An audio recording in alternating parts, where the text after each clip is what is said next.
그 얘기를 국영무화본에서는 좀 체계적으로 그렇게 엮어나가고 있습니다. 참으로 내가 편안하게 머무르고 참으로 내가 수행을 하려면은 자기 자신이라는 아를 없애야 되는다. 나라는 존재를 없애야 된다. 무아상, 무인상, 중생상, 무수자상 하니까 아무것도 없이 그렇게 멍청하니 해야 되느냐. 보살이 보살도를 실천하는 데는 내가 보살이다. 내가 중생을 제도한다. 내가 깨달으면 부처가 된다. 이런 자기 생각이 가지고 있으면은 도에 장애된다는 겁니다.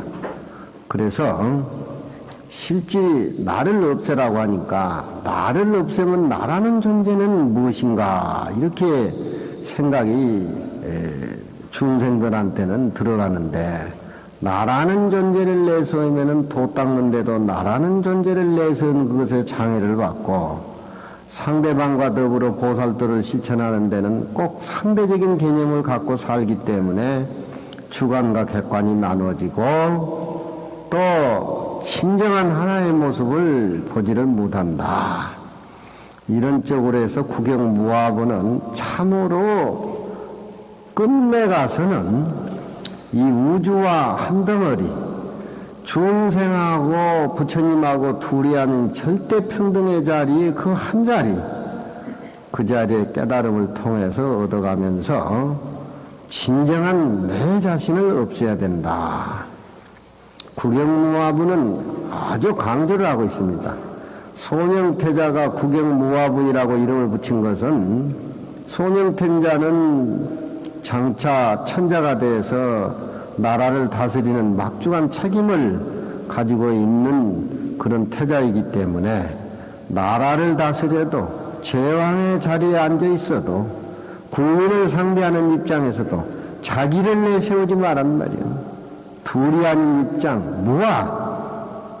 그래야 백성도 잘 다스리고 나라는 아상인상 중인상을 내세우고 백성이라든가 적은 나라 모든 권위라든가 그런 것을 내세워가지고 하게 된다라고 하면은 상이 많이 남아가지고 거기에는 부서지고 쪼개지고 모략 중상 그런 어떤 중생 세계의 어떤 약육강식 살육이 벌어지는데 나라는 존재를 없애버리고 나라와 한 몸, 백성하고 한 몸 이게 금강경을 통해서 제왕이 되는 소명태자의 수행이 어떤 한 단계입니다. 회사를 나가서 회사를 종업원들하고 얘기한다든가 또 은행 창구 속에서 고객들하고 대화를 한다든가 참으로 무아이엘 고객의 입장에서 자기 자신과 더불어 한 모습 무아 자기 자신을 내세우지 말고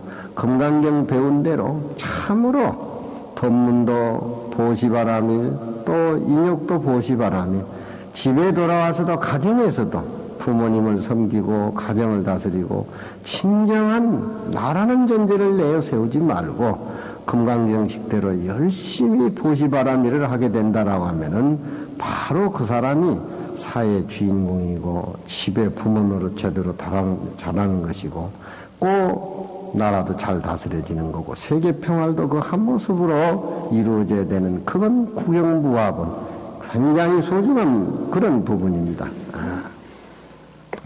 금강경은 우리가 단순히 배워서 이해해서 끝나는 것이 아니고 참으로 내가 주인공이 돼서 참으로 열심히 살아서 다른 사람과 나와 둘이 관계가 절대 평등한 입장에서 그 마음으로 부모 노릇도 하고 사회생활도 하고 돈도 벌고 또 벼슬도 하고 그러는 겁니다. 이 과정을 거치지 않는 사람은 나라는 존재를 내세우고 아집과 고집, 편백된 생각들 요즘 정치인들이 수행을 하지 않고 학문을 통해서 머리만 통해서 고정관념을 하다 보니까 나라가 이 모양 이 꼴이란 말이야. 나라를 위하는 차원에서 국민을 위하는 차원에서 절대 자기 자신을 내버리고 참으로 남을 위해서 보시바라밀 또 인욕바람을 실천하게 된다라고 하면 나라를 다스리고 가정을 다스리고 세계를 다스리는 데는 아무 어려움이 없는 겁니다. 모든 일이 철저한 나란 자세를 비워버리고 구경의 무화로 돌아가야 된다는 그런 얘기입니다. 절대 어떤 모습은 무화가 되지를 않고는 해석이 안 된다는 겁니다. 은행 창구에서 손님하고 마주할 때도 고객의 돈을 관리할 적에도 참으로 진실, 참으로 벌금이 빠져버린 진정한 무아인 상태에서 이렇게 살다 보면은 돈도 벌려지는 거고 잘 사는 법이 거기서 나오는 것이고 전부 그런 사람이 이 세상의 주인공입니다. 그냥 금강경은 아무나 배우는 게 아닙니다. 금강경을 배우면서 우리가 항상 수행을 통해서 금강경의 이치를 실생활 속에 맺어서 실천으로 생활 속에 이끌어가면서 조화의 묘를 느끼고 살려야 됩니다. 내가 장 얘기하지만 부처님 금강경 경제는 어떤 이해의 대상이라든가 고찰의 대상이 아니고 체험의 대상, 실제 배우고 가서 나라는 존재를 없애버리고 열심히 살 적에 거기는 풍류가 일어나지 않을 곳에 풍류가 일어나고 모든 마음이 의기가 되살아나고 마치 그 모습이 봄은 빛도 소리도 색깔도 없지만 꽃이 봄이 하면 현란하게 피는 것과 마찬가지고 내 몸을 내가 이끌고 다니지만 내 몸이라고 하지만 자기 자신이 자기 눈도 보지 못하고 눈썹도 보지 못하는 그런 바보 병신이 자기 자신 아닙니까? 그렇지만 구경의 무아라는 진리를 깨달으면은 자기 눈이라든가 자기 눈썹이라고 보지 못하지만 빛도 소리도 없는 자기 마음을 통해서 무아의 경지를 깨달으면은 자기 자신을 갖고 가고 모습이 없는 그 모습으로 열심히 잘 사는 겁니다. 구강무화부는 굉장히 소중한 부분입니다. 청암사에서 논어 강의를 제가 이제 끝마무리를 하고 있는데 공자님 말씀도 인이라는 얘기를 두고 제자들하고 많이 얘기를 합니다만 자기의 수제자, 증자한테는 인이라는 말, 선이라는 말 그런 얘기를 안 합니다. 유야 오도는 이리관지라 나의 참으로 돌아가는 것은 이리관지라 한 모습으로 끼었다. 하나의 모습이 텅 비어있는 모습 속에서 하나가 나왔기 때문에 하나를 쪼개면 둘이 되고 둘에 하나를 보태면 세 개니까 삼라만상의 모습은 하나로 나왔습니다. 하나를 분석하면 텅 비어있는 허공성이라는 겁니다. 이리관지 그 하나가 삼라만상의 이치 차별의 모습을 띄었다. 이리관지 나의 도는 이리관지라. 그렇지만 하나의 진리가 삼라만상의 모습을 통제하고 하나의 진리가 모든 차별의 모습의 알짜배기고 주인공이라고 하면은 이리관지란 말은 수행을 통해서 우리가 공부를 하면서 자보구에 앉아서 그 소소영령한 자기의 마음자리를 살펴가지고 좀 그런 단계에 오르지 않는 사람은 하나가 삼라만상의 모습을 띄었단 말이 냉큼 이해가 안 됩니다. 우리가 집에 있을 적에 기분이 좋을 때나 기분이 나쁠 때나 그 하나의 모습이 기분 좋은 걸 느끼고 기분 나쁜 걸 느끼는 겁니다. 그렇지만 하나로서 삼라만상의 모습을 띈 도인의 살림살이는 선이나 악이나 그게 내 생각이 얽매여가지고 왔다 갔다 집착을 하질 않아요. 선과 악을 부리지. 세상에 살다 보면은 화날 때도 있고 웃을 때도 있는데 하나의 모습의 진실을 깨닫지 못한 사람은 거기에 파장을 일으켜서 따라가가지고 또 하나의 좋지 못한 그런 어떤 분위기를 만들어내지만 세상의 이치에 하나의 모습으로 달관한 사람, 선이다 악이다 악이다 선이다 거기에 그렇게 큰 비중을 두지가 않아요. 그렇지만 이리관지란 말은 공자님 제자 72명이 예악을 통달한 사람이지만 증자에게만 해당이 되는 겁니다. 제자들이 모두 공자님이 증자한테 해준 법문을 큰 사형인 증자한테 이 얘기를 해달라고 하니까 그 증자가 선생님을 보고 그 자기 어떤 동료들 앞에서 오도는 충서라. 오도는 충서다. 제자들한테는 이리관지란 말이 어울리지 않습니다. 부처님도 법화경을 설하시다가 영산회상에서 푸른 연꽃을 두니까 다른 1200 제자들은 어리둥절했지만 가섭이 미소를 짓습니다. 그래서 정법안장의 살림사절 가섭에게 전해준다. 법화경에 그런 얘기가 나옵니다. 그게 유명한 여마미소입니다. 여마미소. 연꽃을 드니까 가섭전자가 부처님의 연꽃 든 모습을 보고 미소를 지었단 말입니다. 여마미소나 이리관지나 같은 얘기입니다.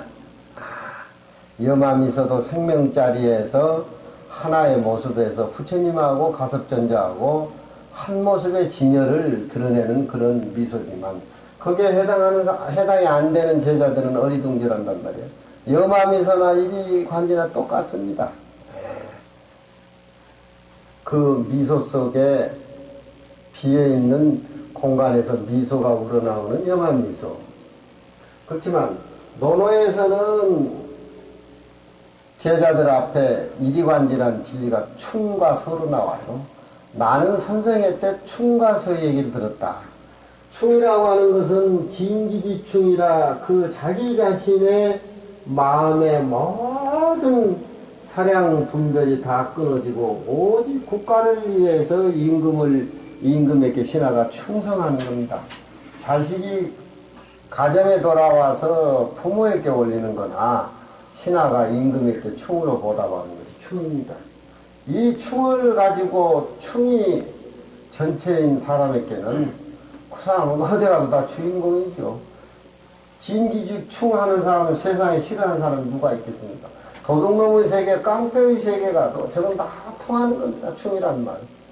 서란 말은 용서서자인데 내가 싫어하는 건 저 사람도 싫어하고 저 사람이 싫어하는 건 내가 싫어하기 때문에 내가 싫어하는 건 저 사람이 싫어한다라고 하는 것은 축이급인이라 자기 몸을 미루어 가지고 사람에 미친다는 말이에요. 내가 싫어하는 것은 중생이 싫어한다. 그 마음은 철대평등한 그 자리이기 때문에 충과 서 다른 사람하고 같이 행동을 하면서 그 중생과 같이 똑같은 입장을 생각해 가면서 보살도를 실천하는 그 공부가 보시바람일, 인욕바람일, 육바람이라 이 말이죠. 그러면은 유교에서는 충서, 이리관지, 충서, 충과 서라고 하는 것은 공자님의 참으로 평생 동안 충과 서 계속 리바이브라고 또 확인하고 일상생활 속에서 충과 서 그냥 넘기는 것이 아니라 생활 속에서 충과 서와 충을 계속 번복하는 겁니다. 수자가 참선을 통해서 화두를 들고 번복하는 거나 불교라고 하는 것은 그냥 넘어가는 게 아니다. 계속 자기 자신을 되돌아보고 자기 자신을 반조하고 천번 만번 그러다 언젠가 자기 마음이 허군과 같고 절대 평등한 모습을 찾듯이 그냥 올라가고 그냥 배워 넘어가는 게 아니라 제자리 되돌아오고 또 제자리 되돌아오고 충이라고 하는 것은 자루한테 평생 몸에 품고 다닐 참으로의 좋은 말씀 한번 해 주십시오. 논어에서 자루가 이 얘기를 하니까 충과 서를 공자님이 얘기 주니까 그 자루한 사람을 뒤에다 저걸 쓰고 평소 다녔습니다. 충과 서, 충서, 진기지 충이요, 축이지 급이니라. 그렇다라고 하면은 충이라고 하는 것은 우리가 일상생활에 빼놓을 수가 없습니다. 진리는 이리관지고 의무소주 텅 비어있는 모습이지만 충서는 이생기심입니다. 중생의 세계에 나아가서 중생을 제도하기 위해서 부처님도 6년 동안 설산에 수도하시고 성도를 하시고 49년 동안 중생의 세계에 가서 설법하시고 길거리 양아치, 길거리에서 생활하는 부처님도 중생에 향하는 자기의 깨달음이 중생과 절대 평등하다는 충서, 논어식으로 얘기하면 그렇게 얘기할 수가 있습니다. 우리가 깨닫고 보면 동양의 이치는 항상 마음속에서 구하기 때문에 한데 이렇게 모아져요. 그래서 논어는 이리관지고, 이리관지는 절대적인 진리자리고, 그 진리자리가 현실에 나와서 꽃을 피울 적에 바로 춤과 서로 꽃이 피어진다는 겁니다. 우리의 절대의 진리자리는 표현할 수가 없습니다. 그 자리는 텅 비어있기 때문에 우리 마음이 허공이라고 하면은, 내 마음이 허공이라고 하면 허공을 잘라서 내 것이라고 할 수가 없어요. 내 마음이 허공이라고 하면 이건 내 마음이다 하는 것은 벌써 자기 자신이 내 마음이라고 할 적에는 자기가 부정지어지고 자기가 생각하는 카테고리에 빠지고 마는데, 자기가 생각하는 마음은 그게 마음이 아닙니다. 허공과 같이 우주에 꽉 차서 충만된 마음이, 안과 밖에 내면칠이 된 충만한 마음이 자기 마음입니다. 자기 마음을 이거 내 마음이라고 하면은 허공을 잘라서 내 것이라고 만드는 거와 똑같죠. 그 진리 이치만 깨달으면은 금강경 쉬워요. 진리는 쉬워요. 한 모습. 청암사에는 제가 어려서 군대 갈 때까지 거기서 사춘기를 다 보냈는데, 우리 노시님이 국화를 좋아해가지고 대나무하고 국화를 심어서 시진 것도 있고, 또 극락암에 돌 하나가 우리 노스님이 그 점심 잡수시고 하면은 돌일을 해가지고 화단이 정원이 다 만들었는데, 지금 가보니까 그 정원이 다 그렇게 노심 나하고 같이 만들었던 화단 돌들이 이끼가 끼어가지고 그대로 다 있어요. 어쨌든지 오래돼가지고 바로 고쳐지지 않고 그대로 남아있는 건 좋은 겁니다. 우리 노심이 국화를 좋아했는데, 그 국화는 요즘 말하면 떨기 국화입니다. 떨기. 떨기는 뭐냐 하면 총국이라 그러죠. 총국. 국화는 다른 꽃과 틀려서 따뜻한 봄에 좋은 조건으로 피는 것이 아니고, 국화는 날씨가 추워지고 서리가 내릴 적에 이 떨기 국화는 핀 건데, 몸뚱이가 바짝 말라야 돼요. 바짝 말라야 국화의 향기가 더 진하게 나는 겁니다. 가을 서리가 나릴 때 피는 국화의 향기는 좋은 조건을 거부하고 서리가 내리고 추울 때 피는 것이기 때문에, 어떤 군자가 좋은 조건에 따라가서 행하지 않고 나라를 위하는 것이 나쁜 조건 속에서도 자기 수양을 통해서 진한 진리나 학문을 내뿜기 때문에 국화를 군자에 비유를 하지요. 눈 속에 피는 설중매도 마찬가지입니다. 국화는 몸뚱이가 여름에 수분이라든가 그런 것들이 바짝 말라야 꽃이 피는 겁니다. 호명스님은 요즘 살이 찌시네. 어떻게 살이 다 찌실까, 수행이니? 응? 나는 좀 바짝 말랐지요. 바짝 말랐잖아요. 살지 않게 한다고 그래. 뭐 그럴까이? 가만히 안 있네. 이제 꼭 한마디 해보시면. 그래서 수골이라 그러지요. 도도 그렇지요. 이 육체라든가 마음 안 밖으로 집착이 돼가지고 가져 있는 것이 많다든가 먹을 것이 많다든가 도하고는 거리가 멉니다. 그날부터 먹거리 노예가 되는 거예요. 가져 있는 것이 노예가 된단 말이에요. 도라고 하는 것은 굳이 꼭 가난하고 없어야 된다는 그쪽으로 또 일변도는 아니겠지만, 그래도 수행하는 사람은 주위 환경 정리를 하고 먹는 것이라든가 입는 것이라든가 이 모습 속에 자기 자신을 빠뜨려 집어넣지 않고 내면 자기 마음의 수양을 철저히 하다 보니까 바짝 마르고, 현진심 같이 저렇게 말라야 돼. 근데 우리 현진심은 사실 입이 불어라 얼마나 무서운지 한번 끊어버리면 내가 꼼짝을 못한단 말이야. 장사를 해도 몸도 마음도 잊어버리고 열심히 하는 사람은 먹을 것은 다 생기잖아요, 정아. 그렇잖아. 에? 자기 자신도 잃어버리고 몸도 잃어버리고 마음도 잊어버리고 큰 몰두한 사람은 다 먹을 것이 생겨요. 장사도 그렇게 하는데 도도 자기 몸도 마음도 잊어버려야 됩니다. 이게 구경무화예요. 구경무화예요.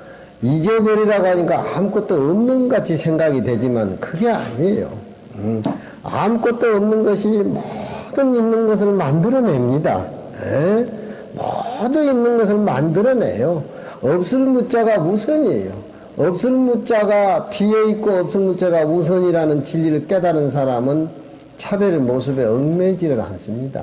차별의 모습에 같이 더불어 살아도 참된 진리의 모습을 부활해가고 만들어가지, 그 원래 없는 모습을 모르는 사람들은 있는 모습만 아는 사람은 요즘 우리나라 정치하는 사람들 보면 다 나타나지. 죽이지, 죽여. 근데 국화는 지금 떨기 국화가 향기가 추워요. 또 그 산중이다 되다 보니까. 근데 그 떨기 국화를 총국이라 그러죠. 총국. 요즘은 온실 문화가 잘 돼가지고 국화도 뭐 봄이고 여름이고 막 쏟아져 나오니까 그런 국화가 아니야. 그건 향내도 없잖아 또. 그건 사람 속이는 거예요. 그건 계절을 착각하고 나오는 거예요. 부채도 조사도 모르는 것들이 흉내내고 나오는 거예요. 그건 냄새 갖고 생명이 없어.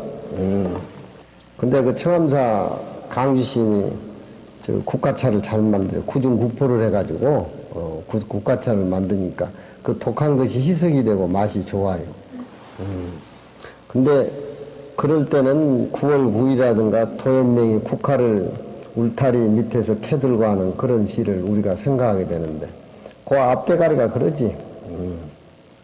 요건 중간 허리를 내가 자른 게 채국 동리하고 유연견 남산하니 국화를 동쪽 울타리 밑에서 캐들고 유연히 남산을 보니, 사실 전에는 그런 걸 몰랐는데 부처님이 여마미소 하는 거하고 도연명이가 최고의 동양의 어떤 전원의 시를 짓고 부귀와 모든 걸 떠나서 불의의 명작을 남기는 도연명의 국화를 캐들고라고 하는 것은 그냥 국화 캐들고 남산을 보는 것이 아닙니다. 자연을 우러러 볼 때 자기 자신하고 자연하고 둘이 아닌 차원에서 유정과 무정이 초월된 상태에서 도연명이 만나는 겁니다. 부처님이 연꽃을 들고 가섭존자한테 보이는 모습이나 도연명이가 국화를 동쪽 울타리 밑에서 캐들고 유연히 남산을 보는, 저 유연이란 말은 안과 밖이 정화가 되고 자연과 나와 둘이 완전히 무라양망의 차원에서 전혀 읊어나오는 그런 형용사입니다.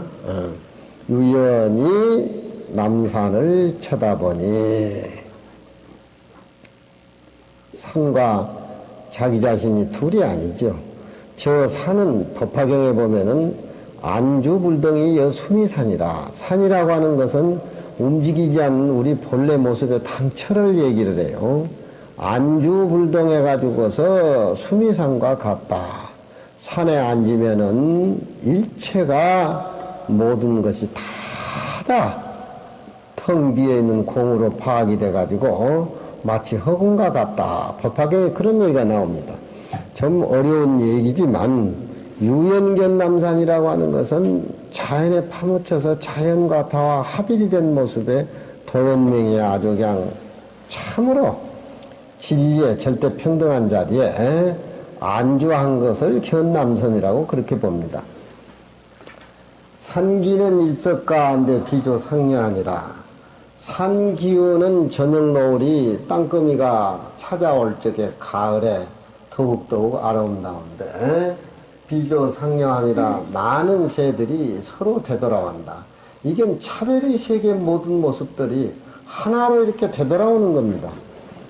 어두운 밤은 모든 일체 사물을 가려버리니까 본체고, 해가 동쪽에 떠올라 가지고서 삼라만상의 모습을 비치는 것은 우리 도의 용으로 봅니다. 그런 구분을 우리가 해야 되겠죠. 산기는 일석가한데 그날 저녁에 저녁 노을이 더욱 아름다운데 많은 새들이 밖에 갔다 숲으로 진리의 근본자리로 이렇게 되돌아온다. 그런 얘기입니다. 해가 동산에 떠오른다라고 하는 것은 진리가 이 세상에 피어지는 것을 얘기를 하고, 저녁에 북을 치고 36개 종을 울린다는 것은 우리 일상생활이 진리가 다시 본모습체로 돌아간다는 겁니다. 제가 이미 니미에 대해서 얘기를 많이 했는데, 니라고 하는 것은 삼남만상의 모습이 본래 공한 것이고, 미라고 하는 것은 그 공한 속에 봄이 오면은 산에 꽃이 피고, 꽃이 만발하듯이 실상생활로 내 모습이 이어져 나가는 겁니다.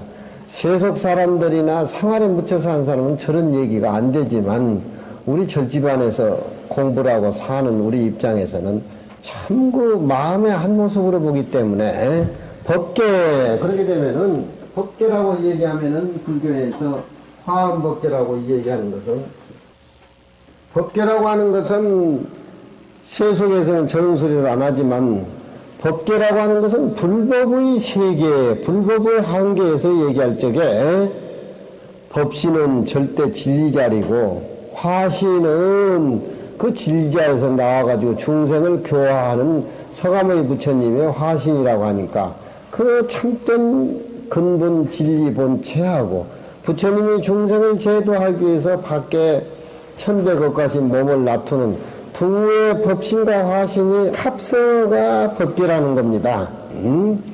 법계라고 하는 거예요. 세상 사람들은 세계라고 얘기하지만 불교에서는 법계라고 그래요. 그래서 부처님의 모습을 10호 중에 국토, 전부 국토가 부처님 몸이다. 그러니까 개성이 편시 장강소리요, 흐르는 물소리는 부처님의 설법소리고, 또 저 모든 모습의 산이라고 하는 것은 부처님의 청정한 몸이다. 그러니까 유정이다, 무정이다, 자연이다, 나다. 두 생각을 가지고 있는 사람은 불법을 몰라요. 유정과 무정, 자연과 나, 둘이 아닌 차원에서. 산에 오르면은 산이 걸어가는 것이고, 다리에 이렇게 지나가다 보면은 물이 흘러가는 것이 아니고, 물은 가만히 있고 다리가 흘러가고, 그런 아주 신선하고 멋있는 고정관념이 뚝 떨어진 그런 표현을 선에서는 한 모습을 이렇게 얘기를 하고 있는 겁니다. 그러니까 비조상용안이라고 하는 것은 부처님이 날이 밝으니까 모든 교화의 생활을 하다가 저녁에 날이 기울으니까 본 진리 청산으로 되돌아오는 겁니다. 우리가 가정을 꾸려고 살지만 집에 너무 있으면 누가 밥벌어다 갖다 줍니까? 그렇다고 해서 집에 들어오지 않고 밖에서만 소송되면은 밖에하고 집하고 괴리감이 느끼지만, 집에 있으면서도 밖의 일 챙기고 밖에 있으면서도 항상 집의 일을 챙기는 것이 그게 문수보행이라고 그러잖아요. 우리가 일상생활에 그걸 느끼잖아요. 밖에 있으면서 밖에 일본해보고 집을 안 돌아보면 그놈 집구석은 어떻게 되겠습니까? 집에 있으면서 밖에 나가지도 않고 돈도 안 벌고 그저 뚝딱 따먹고 앉아있으면 뭐합니까? 유무식을 전폐지하고라도 전부 그런 얘기들이 불법하고 연결시키면 재미가 있단 말이야. 일상생활 속에 차별의 모습은 부처님의 천백억가신 모습이고, 저녁이 돼서 어둠이 깔려가지고 전체의 한 모습은 본래체인 진리 청정법신 비로자나 버리다. 그러면 우주법계라고 하는 것은 뭐 여러 말 할 거 없이 청정법신 비로자나 버리고 서감의 부처님 둘을 합성해 놓은 합성어다. 그렇게 우리가 생각할 수가 있습니다. 채국동리와 유연견 남산이란 말이 둘이 아닌 모습입니다. 이리간지란 말도, 너네 이리간지란 말도 둘이 아닌 모습입니다. 육조 스님이 700명 대중을 먹여 살리기 위해서 행자 신분으로 몸이 가보니까 자기보다 7배 무거운 돌을 짊어지고 방아를 찢는 그 방아 소리도 천지 우주 자연 이치에서 나오는 한 소리입니다. 우리가 금강경 공부를 하고 그냥 이해하고 들을 것이 아니라 금강경 내용 공부 열심히 하고 자복에 앉아서 참선을 해가지고 그 모습을 내가 내 안과 밖에 그득하니 느꼈을 적에 저런 소리를 한번 들으면 마음에 칵칵 닿고 찍힙니다. 또 그런 생활이 집에 가서 그냥 실천에 옮겨져요. 그렇잖아요. 청정법신 비로장합을 진리는 본래 체기 때문에 그건 움직이고 안 움직이고 그런 말을 붙일 수가 없고, 그렇다고 해가지고서 이 세상에 봄이 안 오면 산천에 꽃이 안 피고, 봄이 안 오면 여름도 없다는 것이고, 여름이 없으면 가을 겨울도 없다는 것인데 이치 자체는 그렇게 흘러간단 말이에요. 인위적으로 가을이 오라고 해도 오는 거 흔적 없이 오고, 봄도 마찬가지입니다. 텅 비어있는 상태에서 빛도 소리도 모습도 없이 세상에 있는 모습은 다 그림자가 있습니다. 내가 그러다 내 자신의 그림자가 있는데 그놈의 그 물건은 그림자가 없어요. 그림자가 없는 물건이 그놈의 물건 딱 한 물건이잖아요. 자기 마음의 그림자 누가 봤어요? 자기 마음의 그림자는 몸이 그림자지. 몸은 모습이 있기 때문에 또 몸에 그림자가 있지만 마음은 그림자가 없잖아요. 마음은 그림자가 없지만 희로애락이 눈으로 통해가지고 코로 입으로 몸짓을 통해서도 나타난단 말이에요. 그 마음이라는 게 그렇게 참 불가사의한 겁니다. 후식이나 모노라 일본말로 참 불가사의한 물건이란 말이에요. 그걸 알고 사는 사람은 하루를 살아도 만년 사는 것이고, 그걸 모르고 사는 사람은 대통령이 되고 세계 지도자가 된다 하더라도 지나고 난 흔적 뒤에는 그저 모습이 크득크득 남아가지고 흠집투성이지요. 아무 의미 없는 모습에 뿌리를 받고, 그 모습이라고 하는 것이 모습 없는 데서 나왔던 뿌리, 당초의 뿌리를 받고 살았더라고 하면은 세상에 나와서 무슨 일을 하더라도 부처님 모습이죠. 산기는 일석가한데 비조 상야하니라. 자기 자신이 국화를 한번 캐들고 남산을 한번 보고 인왕산을 보든지 도연명 흉내를 한번 내보시오. 오늘 저녁에 해가 저무르는 부암사에서 날아가는 새들은 날이 오드니까 숲속으로 돌아가는데, 차중의 유진이를 이강꾼 때 진리가 있는 담아있는 그 뜻을 요건 이망원이라 말 한번 해보려고 생각하니까 아이쿠 이것은 말하면 천기누설이니까 말하고자 돼 이미 말을 잊어버려. 석고나의 부처님 미소 짓고 있는 그 모습의 진리를 누가 알겠습니까? 누가 알아요? 눈큰 서양 사람들이 알겠습니까? 그러니까 진리는 공부하고 깨달아도 자기 몫이에요. 마누라가 아무리 좋고 영감이 아무리 좋다 해도 같이 비비고 사는 모습일 뿐이지 다 자기 살림 자기가 차려야 돼. 또 지금 대신 놔준다면 나도 장가가지고 마누라한테 의존하고 살겠지만 마누라가 또 지금 대신 안 넣어준다고 해서 나는 아직 장가 안 갔잖아요. 국화의 향기를 맡아도 향기에 따라가지 말고 국화의 향기를 맡은 그 당체를 보라는 겁니다. 밥을 먹어도 맛이 또 없다 그럼 따라가지 말고 그 맛 느끼는 그 당체를 살펴라는 겁니다. 그 당체를 살피면은 천만 가지 맛이 거기서 다 우러나옵니다. 거기서 다 우러나와요. 구경무합은 오늘은 규봉 제2는 야규무상이면은 아상이면은 비보살이라.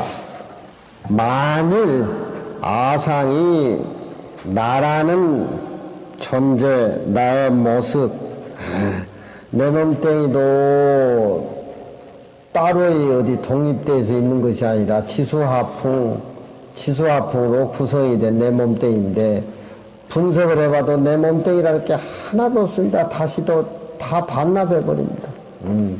내 몸을 끌고 다니는 사량분별하는 이것도 물건이 나타나고 물건이 없고 왔다 갔다 하고 소리를 따라다니고 빛깔을 따라다니는 내 마음도 그저 피상적인 모습에서 왔다 갔다 하지 진짜 내 마음의 자리는 청정하고 고요하고 드넓고 허공과 같다. 그런데 보살이 나라는 생각을 가지면은 보살이 아니다.